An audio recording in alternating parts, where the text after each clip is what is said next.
저는 이 성탄절이 되면 성탄주일을 맞기 전에 몇 주 전부터 이제 이번 성탄주일은 무엇을 설교해야 되나 하는 생각을 하면서 그 성탄과 관련된 말씀들을 쭉 봅니다. 묵상하는데요. 이게 그렇잖아요. 성탄을 다루고 있는 그 말씀이요, 그렇게 많지 않습니다. 여러분 아실 거예요. 마태복음 조그만 하고 그 누가복음 조그매요. 근데 그 정해진 그 말씀 안에서 이제 하나님의 말씀, 하나님께서 가르쳐 주시는 교훈 매년 발견해야 되는데 그중에 쉽지 않습니다. 근데 오늘은 이번에는요, 가만히 묵상하는 가운데 이 성탄을 전후해서 이렇게 시끄러운 소리, 소동의 소리를 제가 듣게 됐어요. 요즘 어때요? 도시를 둘러보면 크리스마스가 때가 되어가지고 많이 시끄러운 거 여러분 느끼십니까? 매년 그런 것 같아요. 시끌벅적한 것 같아요. 이 도시가 시끄러운 것은 성탄의 의미를 찬송하고 환영하고 기뻐하는 그런 소란스러움보다는요, 자본주의 정신이 만들어낸 이 시즌을 통해서 좀 대목을 보겠다라는 그런 어떤 자본주의 정신이 그 뒤에 도사리고 있는 것 같은 그런 생각이 들어서 좀 씁쓸하기는 합니다. 연일 방송에서 여러분 캐롤이 흘러나오지 않습니까? 그런데 그 캐롤이 그 가사를 가만히 보면 굉장히 많은 캐롤들이 성탄의 의미를 우리에게 리마인드 해주기보다는요, 정말 1년 동안 우리의 잠재의식 가운데 잠자고 있던 그 쇼핑, 그 파티, 그 여행의 어떤 그런 욕심, 이런 마음들을 자극하는, 부추기는 그런 내용들인 것을 우리가 보게 됩니다. 그뿐이 아닙니다. 여러분 우체통을 한번 열어보면, 매일 열어보면 그래요. 크리스마스 세일, 대세일 하는 그런 찌라시들이 꽉 차 있죠. 그 찌라시를 통해서 또 이제 거시라는 거, 어떤 자본주의 손길이랄까요? 대목을 보려는 그런 그 백화점들, 이런 여러 가지 그 상점들, 가게들의 어떤 그 손길이 뻗쳐오는 모습을 보게 됩니다. 그뿐이 아니에요. 굉장히 많은 분야에서, 많은 부분에서 우리를 이렇게 우리 마음속에 잠자고 있던 그런 여러 가지 욕망들을 일깨우는 그런 일들을 많이 만나게 됩니다. 다 성탄의 의미를 자극하는 것들이 아니에요. 그런 가운데 많은 사람들이 이제 선물을 사러 이제 쇼핑몰이 있는 그 주차장을 팍팍 메우고요. 그리고 각 단체들이 이제 모임을 갖기 위해서 이제 파티장들을 예약하고 팍팍 채우는 모습을 보게 되고요. 그 휴일, 홀리데이 시즌을 이용해서 이제 미뤄두었던 여행을 하려고 공항으로 떠나는 사람들을 또 많이 보게 되는 것이에요. 이게 나쁘다는 건 아닙니다. 하지만 그런 가운데 성탄의 의미가 살아있으면 괜찮은데 성탄의 의미는 많이 죽어있고 잠자고 있고 이제는 그 외의 것들, 그 다른 것들이 그 공간을 채우고 있는 모습을 보면서 씁쓸한 생각이 듭니다. 그런데 이 복음서에서도 이제 크리스마스를 지으면서 막 소란스럽게 하는 그런 장면들을 우리가 발견하게 되는 것이에요. 물론 지금 우리 도시를 시끌시끌하게 하고 있는 그 소동과는 전혀 질적으로 다른 그런 소동인 것을 우리가 보게 됩니다. 여러분 어떠세요? 소동 소리가 들립니까? 막 시끄러운 소리가 들려옵니까? 이 성탄을 지으면서 분명히 들려야 합니다. 말씀에 들어가다 보면 그 소란이 있는 것을 보게 됩니다. 그 소동 속에서 그 소동을 배경으로 해서 이제 우리 아기 예수님께서 이 땅에 오신 것을 우리가 발견하게 되는 것이에요. 그 소동들은요, 세 가지 정도로 이렇게 나눠서 볼 수가 있습니다. 첫 번째 소동은 어디서 일어납니까? 그래요. 이제 그 성탄의 도구가 되는 그 사람들의 영혼 가운데서 이제 막 소동이 일어나는 모습을 우리가 보게 됩니다. 성탄의 도구가 된 사람들이 누굽니까? 여러분 아세요? 요셉과 마리아죠. 이제 천사가 이제 마리아를 찾아옵니다. 그런 가운데 이해합니다. 이제 네가 처녀의 몸이지만 네 몸을 통해서 이 땅에 메시아가 올 것이다 라고 말씀하십니다. 그때 내 몸을 통해서 메시아가 탄생한다라는 그런 소식을 통해서 마리아가 기뻤습니까? 평강을 누릴 수 있었습니까? 어때요? 그랬습니까? 그렇지 않았습니다. 첫 번째, 그 마리아의 반응이 이제 누가복음 1장에 나와 있는데요. 그 반응이 그렇지 않습니다. 기쁜 표정이 아닙니다. 평강을 누리고 있는 그런 마음들이 아닙니다. 어떻습니까? 내가 지금 천의 몸입니다. 어떻게 이런 일이 나에게 일어날 수 있습니까? 라고 그런 천사에게 대답하고 있는 걸 보게 됩니다. 이 대답 속에서요, 그 마리아의 마음 속에서 일어나고 있는 모든 그 생각들이 우리는 읽혀지는 거예요. 어떻습니까? 어떤 생각들입니까? 그런 일이 과연 일어날 수 있을까 하는 의심, 그런 일이 일어나서는 안 돼 하는 두려움, 이런 것들이 막 만감이 교차하면서 이제 이 대답을 그 천사에게 하고 있는 모습을 우리가 보게 되는 것입니다. 마리아의 영혼은 평안하지 않습니다. 마리아의 영혼은 소동 가운데 소란스럽습니다. 요란합니다. 갈등 가운데서 이런 일이 있어야 되나? 있으면 안 되는데. 그런 일이 있으면 내가 돌에 맞아 죽을 수도 있는데 내 요셉을 사랑하는 요셉은 뭐라고 그럴까? 하는 아주 복잡한 그런 감정들 가운데서 그 속에서 아주 소란 가운데 영적인 소동 가운데서 그렇게 천사의 말을 듣고 있는 마리아를 보게 되는 것입니다. 하지만 그 소동이 어떻게 결말이 지어집니까? 그런 믿음으로 그 소동을 이겨냅니다.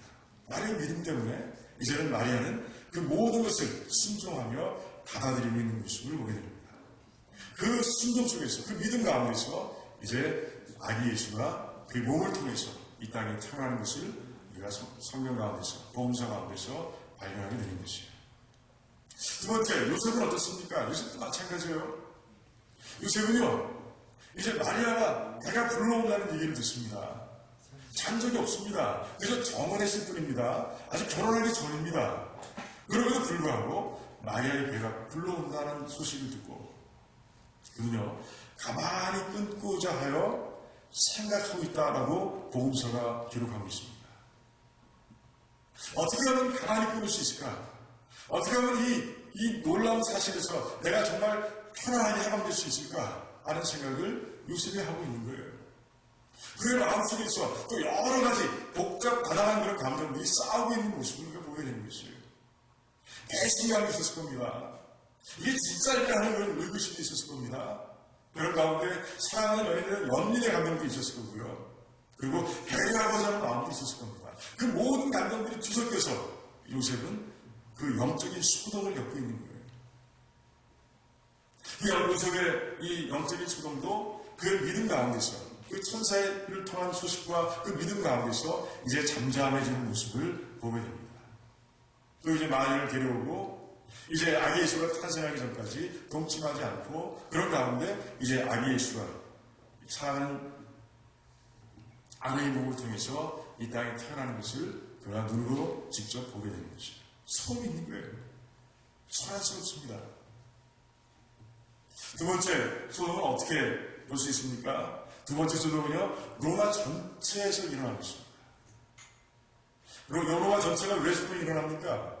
아구스토 총독이요, 그때쯤에서 마리아가 이제 아기를 낳을 때쯤에서 이제 호구조사하는 모습을 보게 됩니다. 너희들이 호적을 올리라는 것이에요. 너희들이 태어난 고향으로 돌아가서 이제 호적하라 라고 명령을 내립니다. 그런 가운데 이제 흩어져 살던 유대인들이 이제 자기의 고향으로 돌아가기 위해서 이제 부지런히 짐을 챙기고 떠나는 모습, 아주 소란스러운 모습을 우리가 상상해 볼 수 있는 거예요. 요셉과 마리아도 마찬가지였습니다. 그 대열에 끼어서 이제 유다 지파의 고향이라고 할 수 있는 베들레헴으로 이제 그 만삭인 마리아를 데리고 떠나는 모습을 보게 됩니다.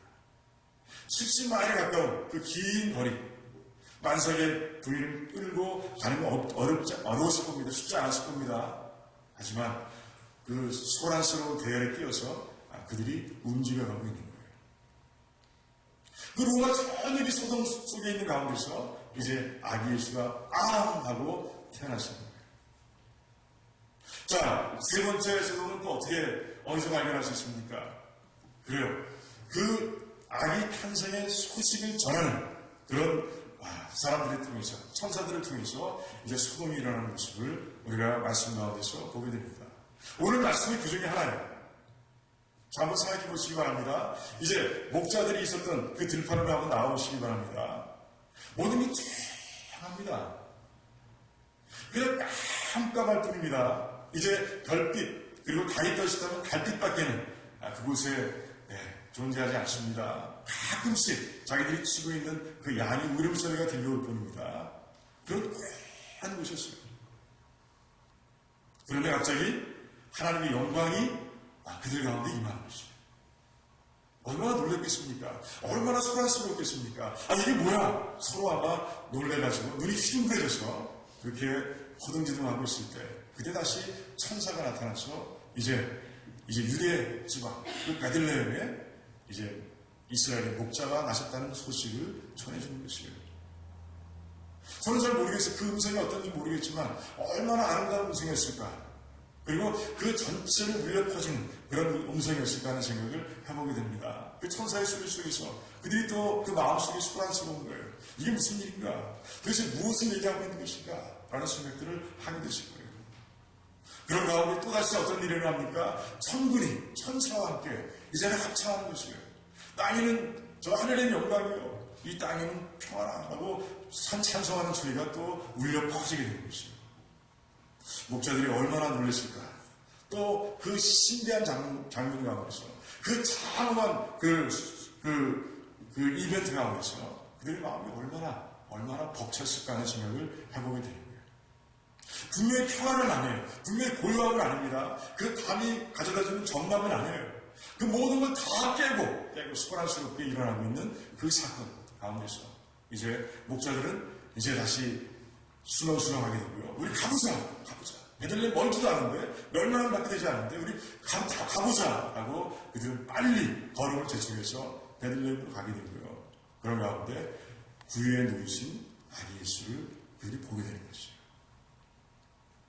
그런 가운데 그들은요, 이제 돌아올 때는 하나님을 향한 영광과 감사의 찬송을 드리며 돌아오는 모습을 우리가 보게 됩니다. 그래요. 어떻습니까? 소란이 있는 것이에요. 또 어떤 소란이 있었습니까? 그래요. 별을 넘고하다가 이제 유대 땅에 왕이 태어난 것을 안 동방 박사들이 또 이제 부지런히 준비해서 차비해서 이제 예루살렘으로 들어옵니다. 아무것도 모르는 예루살렘입니다. 그 예루살렘은 헤롯 왕이 잘 다스리고 있던 시대였습니다. 왕이 있었습니다. 그런데 동방 박사들이 막 몰려와서 몇 명인지 모르죠. 3명이라고 생각하세요? 몇 명인지 몰라요. 몇 명인지 적혀있지 않습니다. 그리고 그 먼 길을 오르라고 하인들까지 데려왔을 것입니다. 그 잘 알 수 없는 그 낯선 그 인파들이 몰려와서 이제 유대에 태어난 왕이 어디 있느냐라고 물어봅니다. 그러자 그들만으로 인해서도 수동스러운데 그 유대인의 왕으로 태어나신 이가 어디 있느냐라고 묻는 그 질문 가운데서 사람들이 마음속이 또 수동합니다. 이게 무슨 얘기야? 지금 헤롯 왕이 있지 않는가? 또 왕이라니? 이런 생각 가운데서 막 성이 트러블이라고 되어 있고 디스터링이라고 되어 있습니다. 막 방해받는 거예요. 뭐가 문제가 생긴 거예요. 문제가 생긴 것처럼 야단 없어진 것이에요. 술렁술렁합니다. 소동이 일어났어요. 그리고 그 소동은 어떤 소동을 났습니까? 베들레헴에 있는 2살 되기 아래의 아기들이 다 죽는 소동으로까지 이어집니다. 하지만 인간의 욕망 가운데서 일어난 그 끔찍한 소동 가운데서도 아기 예수는 무사하시고요. 그런 가운데 이제 인류를 구원하시기 위해서 한 발 한 발 이제 또 옮겨놓으시는 모습을 성탄에 관련된 말씀 가운데서 우리가 발견하게 되는 것이에요. 소동이 있습니다. 시끄럽습니다. 성탄을 둘러싼 그 분위기가 우리가 생각하는 고요한 밤, 거룩한 밤이 아닌 거예요. 시끌벅적 소동입니다.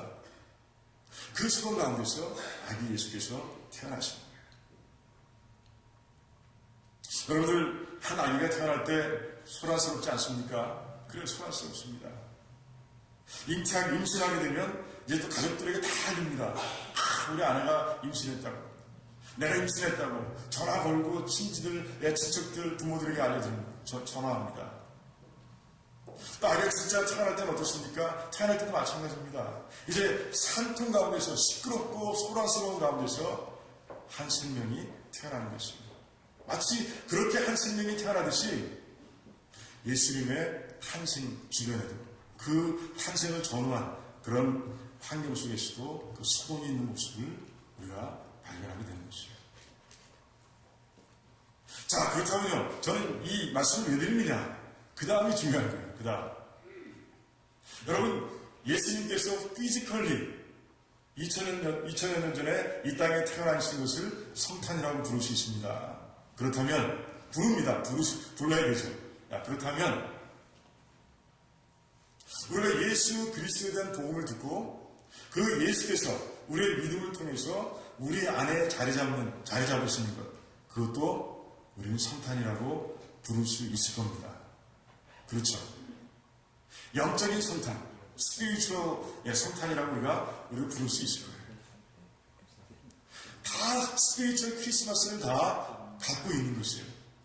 언제 거듭난지 모르겠습니다. 언제 하나님 예수님께서 우리 안에 탄생했는지 모르겠습니다. 하지만 모두가 다 크리스마스를 갖고 있는 거예요. 자, 그렇다면 그 영적인 성탄 가운데서는 소동이 있습니까? 없습니까? 그럼 어떻게 생각하세요? 소동이 있다고 생각하십니까? 소동이 없다고 생각하십니까? 어때요? 여러분들의 삶을 한번 돌아보세요. 여러분들이 예수 그리스도를 믿기까지 그 과정 속에서 일어난 모든 일들을 한번 돌아보시기 바랍니다. 어때요? 소동이 있었습니까? 있었습니다. 오늘 성경을 통해서 한번 볼까요? 여러분 그 바울 한번 보시기 바랍니다. 바울 그 마음속에 예수님께서 성탄하신 그 바울의 영적 크리스마스는 언제였을까요? 기억나세요? 그는 열심히 교회를 핍박했던 사람입니다. 성도들을 잡아다 감옥에 가두고요. 그들을 배제시켜서 다시 유대교를 만들려고 그렇게 노력했던 그런 바울이었어요. 그 바울이 이제 다메섹에 가서 또 교회를 핍박하고 성도들을 잡아오려고 그렇게 계획을 세우고 그것으로 가던 중이었습니다. 그 다메섹으로 가던 도중에 이제 태양보다 훨씬 빛나는 빛을 만나게 되고요. 그 속에서 예수님의 음성을 듣게 됩니다. 그리고 나서 바울은요, 그 눈에 비늘같이 쓰이고 3일 동안을 앞을 못 보게 됩니다. 성경에 보니까 식음을 전폐했다라고 했어요. 식음을 전폐했다. 여러분, 무엇이 느껴지십니까? 식음을 전폐했다는 말 속에서 어떤 것이 느껴집니까? 바울의 갈등과 고뇌가 느껴지는 거예요. 갈등하는 거예요. 고뇌하는 것이에요. 자기는 확신을 가지고 지금까지 살아왔습니다. 예수의 가르침은 이단의 가르침이야. 라고 그렇게 믿고 살아왔습니다. 교회는 이 땅에서 없어져야 돼, 사라져야 돼. 이런 믿음으로 그가 살아왔습니다. 그게 확신이었습니다. 어떻게 율법을 다 무시할 수 있는가? 어떻게 그 사람이 하나님일 수 있는가? 하나님이 어떻게 저렇게 십자가에 돌아갈 수 있는가? 말이 안 되는 거예요. 그래서 그는 확신을 가지고 교회를 없애려고 했고 성도들을 잡아다가 이제 생각을 바꾸고자 했습니다. 다시 돌리려고 했어요. 그런데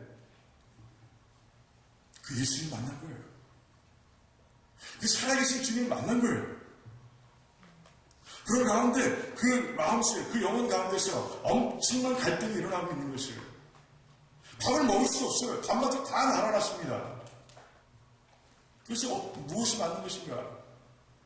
그는 기존의 가치관과 또 이제 예수님을 만나면서 또 이제 새롭게 이 마음속에 막 쏟아져 들어오는 그 새로운 가르침 가운데서 이러면 갈등하는 것입니다. 그 고뇌가 며칠 만에 끝납니까? 3일 만에 끝나는 거예요. 3일 만에. 이제 하나님께서 보내주신 예수 그리스도께서 보내주신 그 아나니아의 안수하는 손길 가운데서 이제 눈을 뜨게 되고요. 육신적인 눈만 뜨는 것이 아니라 이제 영적인 눈까지 그가 뜨는 모습을 보게 됩니다. 그런 가운데 이제 주님 이제는 앞으로 주님만이 살겠습니다. 주님이 진리이십니다. 이제 주님께서 율법을 완성하신 걸 저는 믿습니다. 라고 이제 로마 전역을 다니면서 생명을 걸고 복음을 전하는 모습을 우리가 보게 되는 거죠. 바울의 영적인 성탄 가운데서 분명히 소동이 있는 것이에요. 기존의 가치와 새롭게 예수 그리스도를 통해 들어온 그 진리가 서로 갈등하고 대립하고 하는 가운데서 분명히 그는 3일 동안 엄청난 소동 가운데서 지냈던 것이죠. 하지만 그것이 그 믿음을 통해서 그를 도와준 성령 하나님의 그 도우심 가운데서 이제는 그 예수 그리스도를 자신의 구주로 영접하고 그러므로 이 스피리추얼한 크리스마스를 이제 그가 누리고 기뻐하는 모습을 우리가 보게 되는 것이죠. 소동이 있습니다. 마가복음 10장을 보면요, 마태복음 19장을 보면 그 누가복음 18장에 나와 있는데 이제 영생을 얻고자 하는 그 부자, 관리, 또 청년 이 세 가지 타이틀이 다 해당됩니다. 청년이면서 부자이기도 하고 관리인 그런 한 사람이 예수님께 나옵니다. 선생님이시여, 어떻게 하면 영생을 얻을 수 있습니까? 어떻게 하면 영생을 내가 누릴 수 있습니까? 라고 묻습니다. 그럴 때 예수님께서 첫 번째는 생략하고 두 번째 것만 말씀드립니다. 이제 말씀하십니다. 네가 가진 것을 다 팔아서 가난한 자들에게 다 나눠주고 그 후에 나를 따르라 라고 주님께서 말씀하십니다. 복음이 있어요. 나를 믿으라는 것이에요. 세상의 것을 중요시 여기지 말고 이제 내가 최고인 것을 알고 내가 진리인 것을 알고 내가 영생인 것을 알고 나를 믿고 따르라 라고 말씀하시는 거예요. 그때 청년이 어떻게 하고 떠났습니까? 근심했다는 것이죠. 누가 보면은 그냥 근심했다는 데 있고요. 똑같은 사건을 기록하고 있는 마태복음과 마가복음에서는 그가 근심하고 예수에게서 떠났다 이렇게 되어 있습니다. 그는 갈등했어요. 예수님께서 가르치신 그 길과 이 땅에서 누리고 있는 자기의 행복이라고 할까요? 뭐라고 할까요? 그 쾌락과 그 두 가지를 막 견져보는 거예요. 그런 가운데 근심하는 거예요. 뭐가 뭔지 모르겠어요. 이 땅에서 내가 가진 것을 누리며 살아가는 것이 최선인지 아니 그걸 다 내려놓고 다 버리고 예수님께서 말씀하신 그 뒤를 따라가며 영생을 얻는 것이 그게 좋은 일인지 최선의 일인지 잘 모르겠는 거예요. 그런 가운데 근심하는 모습입니다. 영적인 소동입니다. 난리가 난 겁니다. 이 마음속에 이 영혼 가운데서 무엇이 중요한 것이냐. 근데 결국에는 잘 모르겠어요. 떠나가다 다시 돌아오는지 모르겠지만 그 장면에서만큼은 그 부자 청년이자 관리는요 결국에는 근심하다가 떠나가는 거예요. 저는 소동을 보고 싶은데 소동이 일어나는 것이에요. 영적인 크리스마스, 스피리추얼 크리스마스를 우리가 누리기 위해서는 분명히 그 소동을 겪어야 예수님이 영접하게 된다는 말씀이에요. 여러분들 한번 생각해 보시기 바랍니다. 어땠어요? 저도 많이 갈등하고 고민했습니다. 제가 처음으로 기독교를 접하게 된 것은 국민학교 때였습니다. 물론 그때야 심각한 게 있었겠습니까? 공책 받고 초콜릿 받고 이런 재미로 가끔씩 갔었죠. 그리고 고등학교 때 또 한 친구가 저에게 복음을 전했고요. 하지만 그때도 제가 받아들이지 못했던 것 같아요. 또 그 전에도 작은 어머님 통해서 복음을 전해받았습니다. 그런데 그냥 있지 않았던 것 같습니다. 그냥 있지 않는 거예요. 이 속에서 계속해서 움직이시고 활동하시고 역사하시는 거예요. 말씀이. 그런 가운데 갈등하게 되고 근심하게 되고 결국은 제가 교회 나와서 이제 예수 그리스도를 믿고 따르는 그런 삶이 됐어요. 소동을 지나는 거예요. 기존의 가치관, 기존의 지식과 이제 그 새롭게 우리 안에 들어오신 복음을 통해서 들어온 그 말씀과 그 진리와 다투는 것입니다. 창조가 맞는가? 아니면 내가 학교에서 배운 그 오랫동안 배운 진화론이 맞는가? 갈등하게 되는 것이에요. 그런 가운데 어떤 사람은 바울처럼 예수 그리스도를 믿고 영접해서 스피리추얼 크리스마스를 누리는 그런 사람이 있는가 하면, 부자 청년처럼 자기가 기존에 누리고 있는 것들을 따라가면서 예수 그리스도를 믿지 못하는, 영접하지 못하는 그런 불행한 사람도 있는 거예요. 여러분 다 복된 분들입니다. 왜 그렇습니까? 그 엄청난 소동 속에서 믿음을 가지고 이 자리에 앉아있기 때문에 그렇습니다. 여러분의 힘으로 된 겁니까? 여러분의 지혜로 되셨어요? 아니에요. 이 안에 들어온 이 말씀을 통해서 역사하신 성령 하나님의 도우심 때문에 우리는 이 자리에 앉아있을 수 있는 거예요. 여러분은 평생 하나님께 감사하셔야 됩니다. 그런 가운데 주님 오시는 날까지 그 감사한 가운데서 스피리추얼 크리스마스를 정말 누릴 수 있는, 나에게 성탄하신 예수 그리스도와 함께 동행하며 그분과 함께 정말 이 땅을 살아갈 수 있는 그런 여러분들이 되셔야 되는 것이에요. 저는 우리 백성들이 그런 매일매일 그 성탄의 의미와 그 즐거움과 기쁨과 감사함을 누리며 살아가는 여러분들이 되시기를 주님의 이름으로 축원드립니다. 두 번째, 더 중요한 것이 있어요. 이 소돔을 왜 봤느냐? 두 번째, 이것을 말씀드리기 위해서 제가 본 것이에요. 여러분들은 소돔을 일으키는 사람들이 되어야 합니다. 이게 무슨 말이냐? 시끄럽게 하라는 거야. 그게 아니에요. 정말 만나는 사람마다,